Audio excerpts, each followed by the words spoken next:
This video is on applying Newton's second law of motion. Question number 1. A 14 kilogram mass is at rest on a horizontal surface. Part A, draw a free body diagram.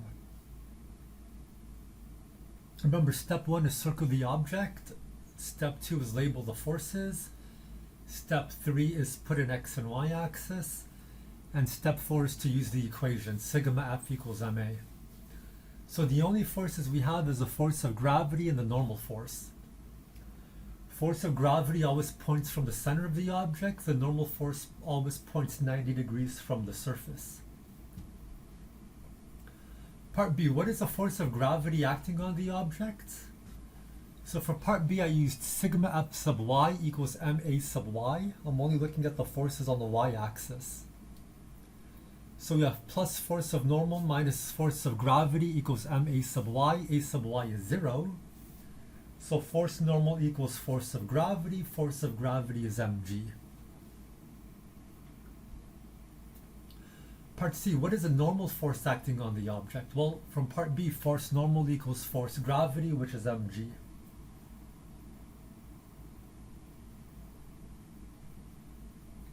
Question 2. Ishmael pushes a 16 kilogram block to the left on a rough horizontal surface with a force of 70 newtons.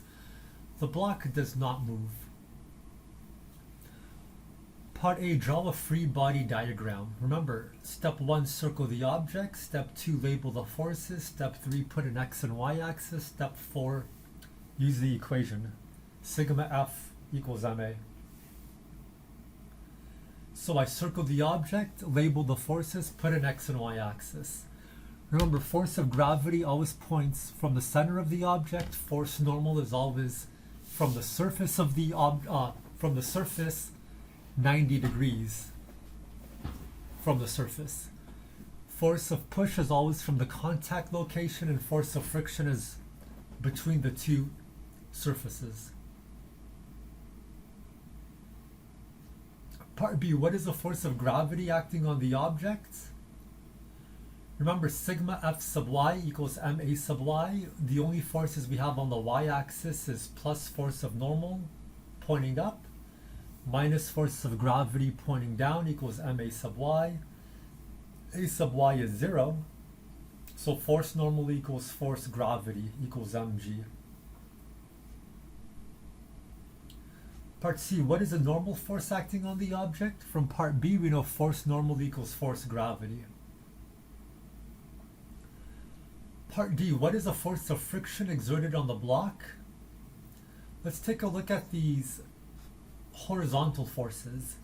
I chose positive x to be to the left. So I have plus force of push minus force of friction equals ma sub x. A sub x is 0. So force of push equals force of friction, which is 70 newtons. Why is it 70 newtons? Because it was given to us.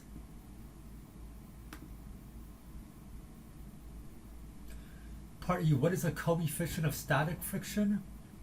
Force of friction equals mu force normal. Solve for mu.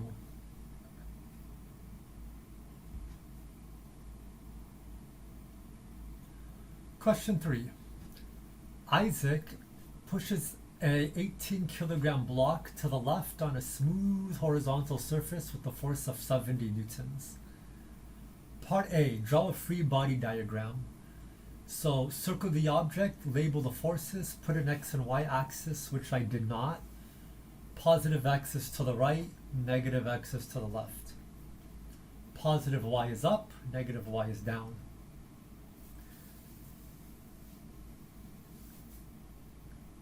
Part B, what is the force of gravity acting on the object? Let's take a look at the forces in the vertical direction. Plus force of normal minus force of gravity is ma sub y. A sub y is 0. Force normal equals force of gravity, which is mg.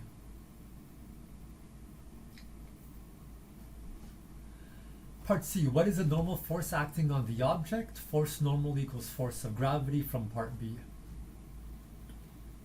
Part D, what is the horizontal acceleration of the block? Sigma f sub x equals ma sub x, positive x is to the left. So force of push equals ma sub x. Solve for a sub x. Force of push is given to us.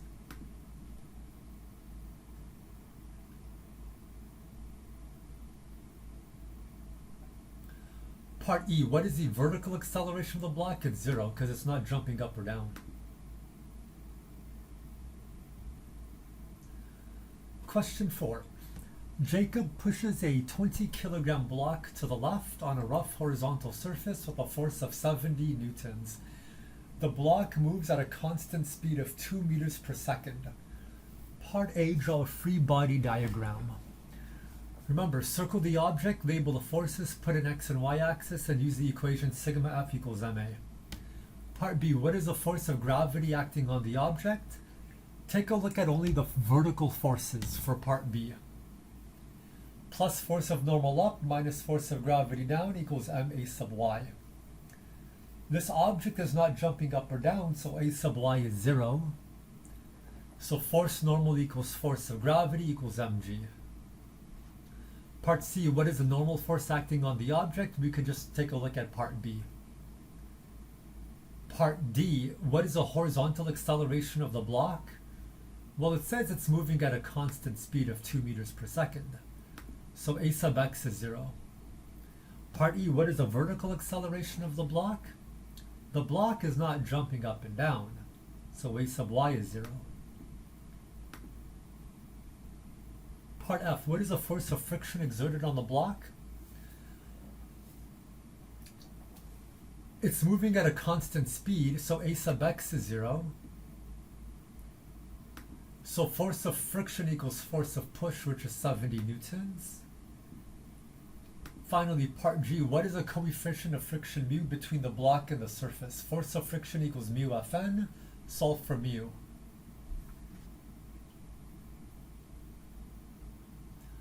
Part E, Question 5. Adam pushes a block with a mass of 24 kilograms to the right on a rough horizontal surface with a coefficient of kinetic friction of 0.3. The block moves with a constant acceleration of 2. Part A, draw a free body diagram. Remember, step 1, circle the object. Step 2, put an x and y axis. Step 2, label the forces. Step 3, put an x and y axis. Step 4, use the equation F equals ma. So I'm going to say positive x is to the right and positive y is up. Part B, what is the force of gravity acting on the object? We know this object is not jumping up or down. So a sub y is 0. So plus force normal up minus force of gravity down equals ma sub y equals 0 newtons. Since a sub y is 0, force normal equals force of gravity equals mg. Part C, what is the normal force acting on the object? Force normal equals force of gravity. Part D, what is the force of friction exerted on the block? Force of friction equals mu Fn. Force normal is mg.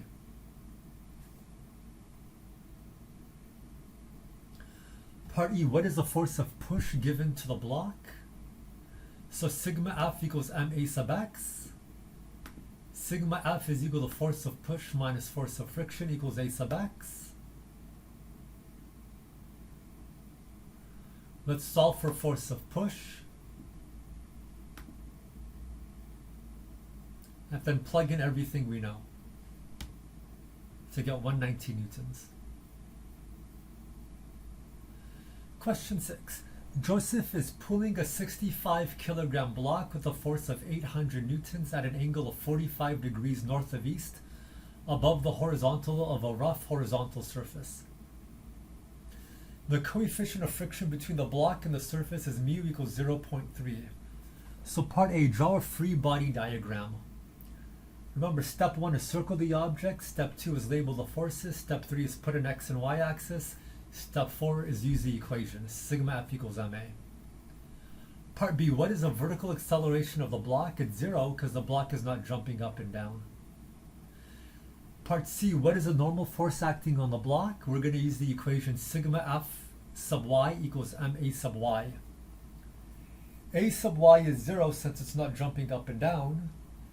What forces do we have? Plus force of normal, plus force of pull sine of theta, minus force of gravity. So we have two forces pointing up and one force pointing down.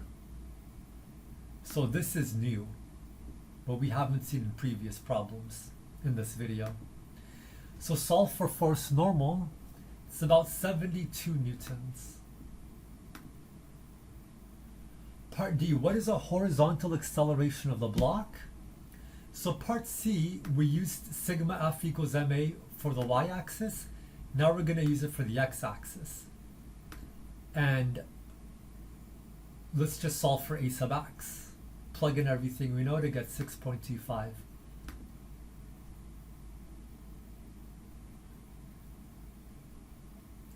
Question number 7. An 80-kilogram man is standing on a scale in an elevator. Determine the reading on the scale when A, the elevator is at rest. So when the elevator is at rest, sigma F sub y equals ma sub y, plus force of normal minus force of gravity equals ma sub y. A sub y is 0, so plus force normal minus force of gravity is 0.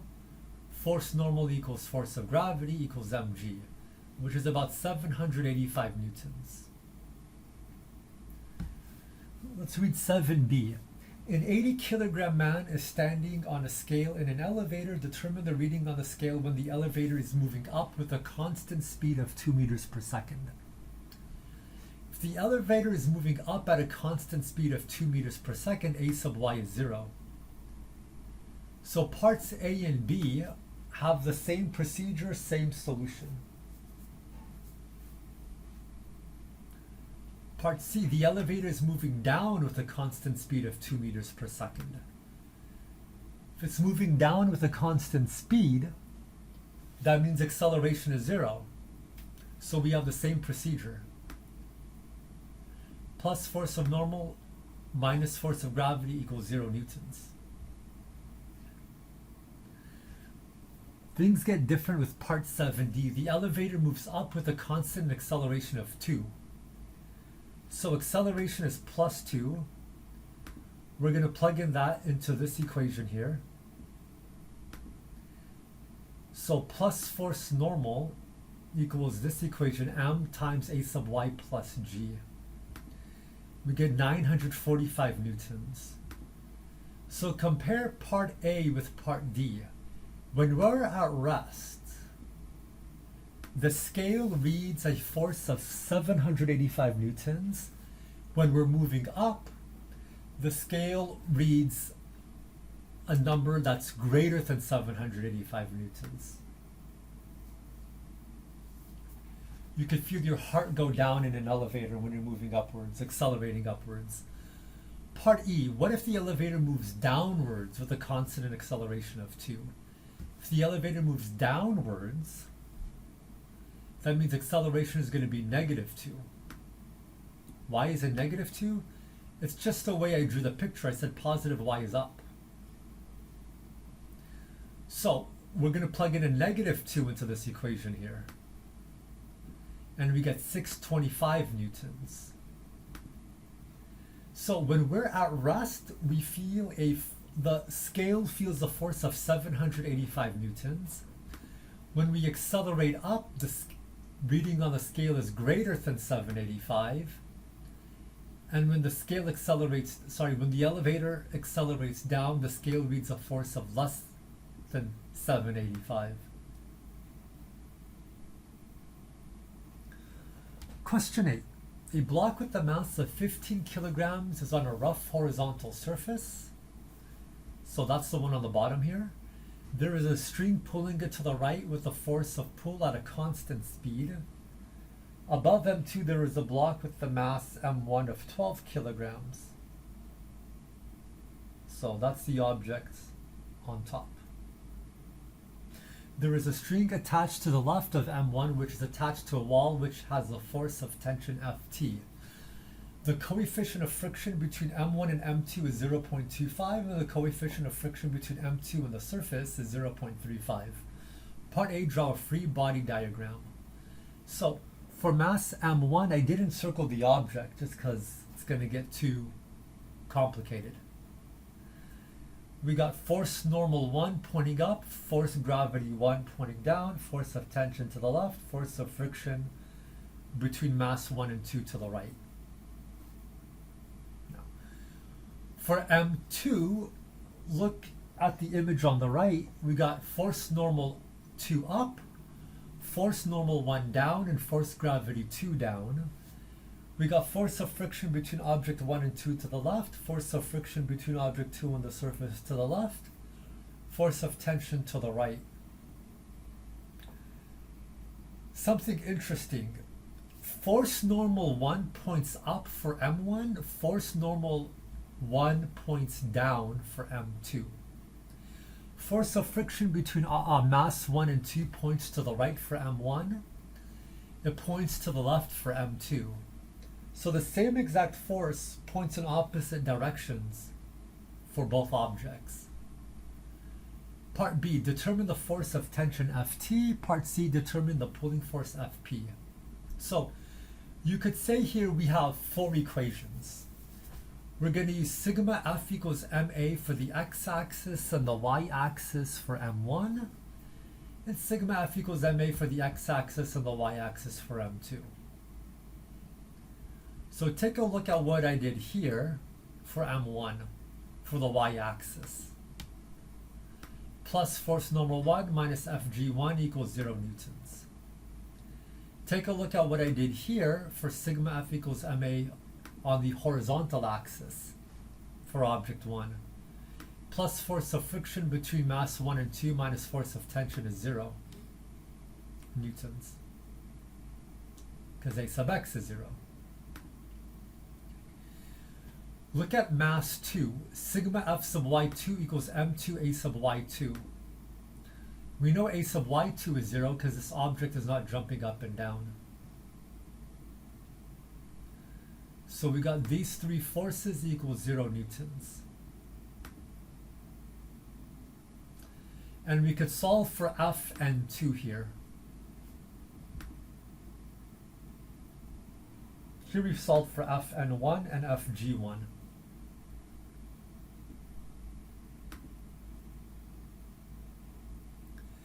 Here we solve for Ft over here on the bottom left.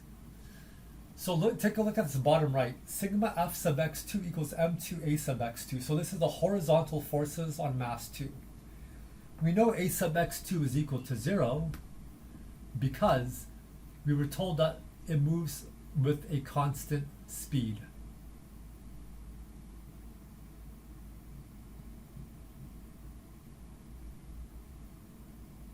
Constant speed here.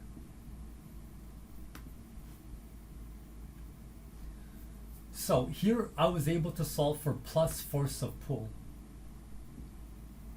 So part C wants us to solve for force of pull. Bam, it's here.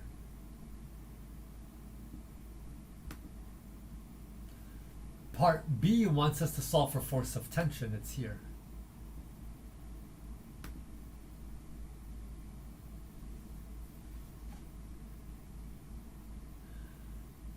Question 9.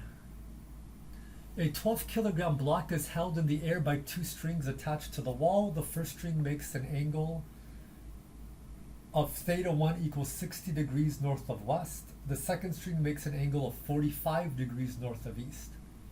Part A, draw a free body diagram. Remember guys, circle the object, label the forces, put an x and y axis, and use the equation, F equals ma. Part B, find the force of tension on each string. So, if going east is 0 degrees, and going clockwise is plus theta, counterclockwise, then force tension 2 is going to be 60 degrees.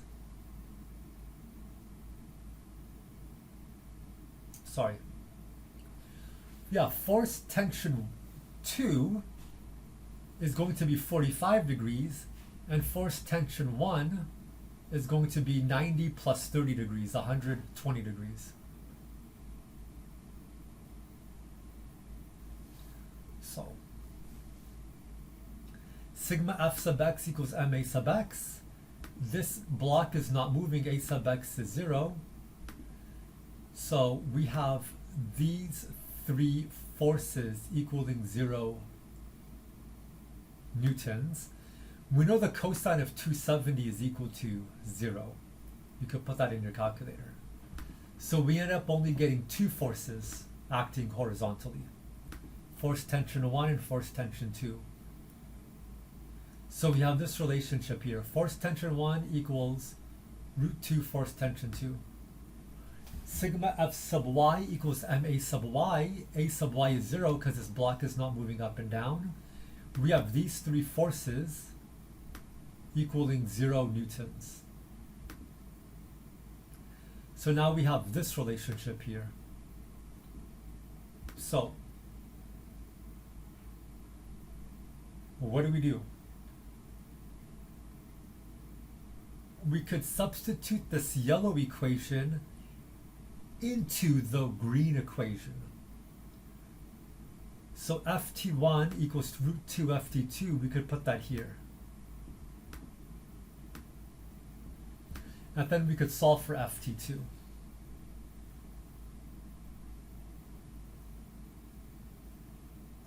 And once you find ft2, we could substitute it back to find ft1. Question 10. A block with mass 15 kilograms is at rest on the bottom of an incline with theta equal 25 degrees, which is 35 meters long.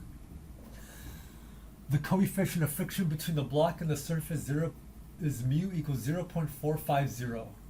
The man pushes the block up parallel to the incline with a force of 155 newtons. Part A, draw a free body diagram.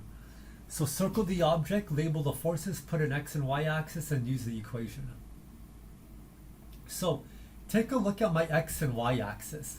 My x axis is parallel to the slope, and my y axis is 90 degrees from the slope. My x axis is not westward, and my y axis is not northward. Okay. I did this to minimize sines and cosines. So Fn is purely in the plus y direction. Force of push is purely in the positive x direction. Force of friction is purely in the minus x direction. And force of gravity is a bit in the x direction and a bit in the y direction. Okay. You can see there's this right triangle here making up the force of gravity. Part B, what is the acceleration of the block? So sigma F sub y equals ma sub y. A sub y is 0 because the block is not jumping up and down. Take a look at the y-axis. It's 90 degrees from the surface. This block is being pushed parallel to the surface. So plus force normal minus Fg cosine theta. This part here, force of gravity on the y-axis, it's the cosine part if this blue thing is theta. So force normal minus Fg cosine of theta is 0. Solve for force normal. Now we're going to use sigma F sub x equals ma sub x.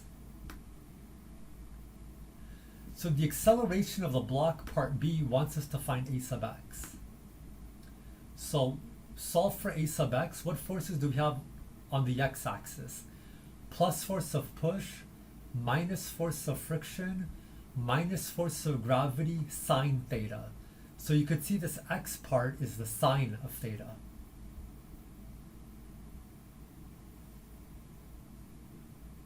So that's how we get this equation. Solve for a sub x. Plug in the values to obtain acceleration is 2.19 meters over second squared. What will be the final speed of the block when it reaches the top of the incline? Remember, this is a Suvat equation. How long will it take for the block to reach the top of the incline? Remember, this is a Suvat equation. Question 11. A block with mass 0.65 kilograms is initially at rest in the middle of an incline with theta equals with theta equal 25 degrees, which is 40 meters long. The coefficient of friction between the block and the surface is 0.45. A man pushes the block down parallel to the incline with a force of 60 newtons. The block accelerates downward at a constant rate. Let the acceleration from gravity be g equal 9.81 meters over second squared down.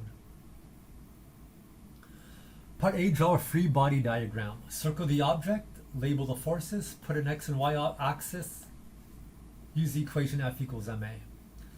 Notice x is parallel to the incline, y is 90 degrees to the incline. Part B, what is the magnitude of the acceleration of the block? So, sigma f sub y equals ma sub y. A sub y is 0 because this block is not jumping up and down. What forces do we have on the y-axis? We have force normal minus fg cosine theta. Why do we have fg cosine theta? Because you could look here. If this is theta here in red, then the vertical part is this y, so that's cosine of theta.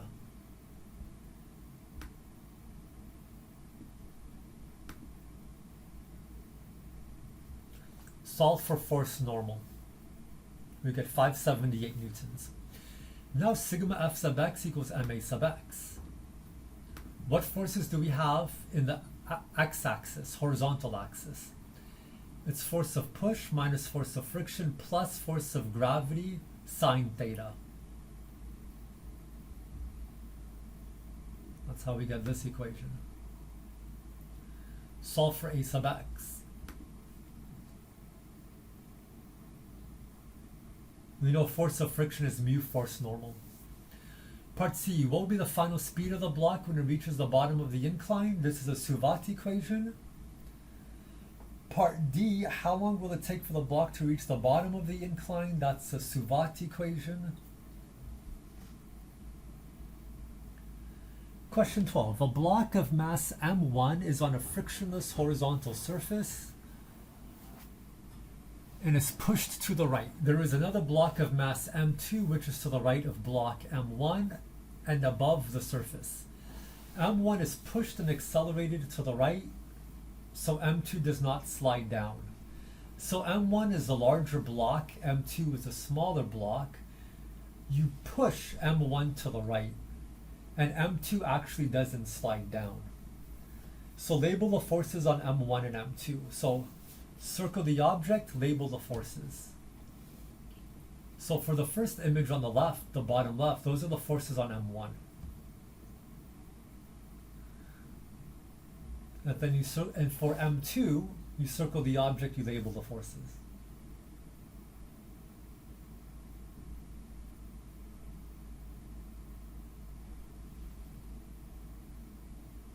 Part B, determine an equation for the minimum pushing force in which m2 does not slide down. So you could say we have four equations, right? Sigma f equals ma for the x-axis for both masses, and sigma f equals ma for the y-axis for both masses. So for m1, we get this for the horizontal axis. For m1, we get this for the vertical axis. For m2, we get this for the x-axis, and we get this for the y-axis. So for the whole system, sigma f sub x equals m1 plus m2 times a sub x is equal to this. So this is the force needed to push the object, so m2 doesn't slide down.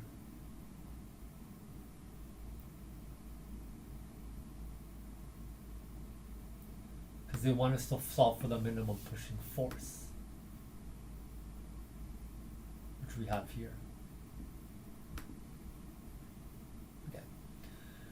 Use a Pencil and ruler. Define free fall. Draw a displacement versus time graph, a distance versus time graph, and a velocity versus time graph, a speed versus time graph, and an acceleration versus time graph for an object dropped from rest in free fall. So this is the meaning of free fall. An object is in the air. The only force acting on it is a force of gravity, no air friction. And the object could be moving in any direction. So displacement versus time on the y-axis looks like this. Velocity versus time looks like this when it's dropped from rest. Acceleration versus time looks like this. Distance versus time looks like this because distance is always positive. Speed versus time looks like this because speed is always positive. Now velocity versus time looks like this because we know velocity is pointing upwards, positive velocity. So this means velocity is negative when it's dropped from a surface. Displacement versus time looks like this because the slope is negative as time increases, meaning the velocity is negative, because the slope of displacement versus time gives us velocity. And acceleration here is negative, meaning it points down. Acceleration points down, and positive y is up. So they're in opposite directions, so that's why it's negative.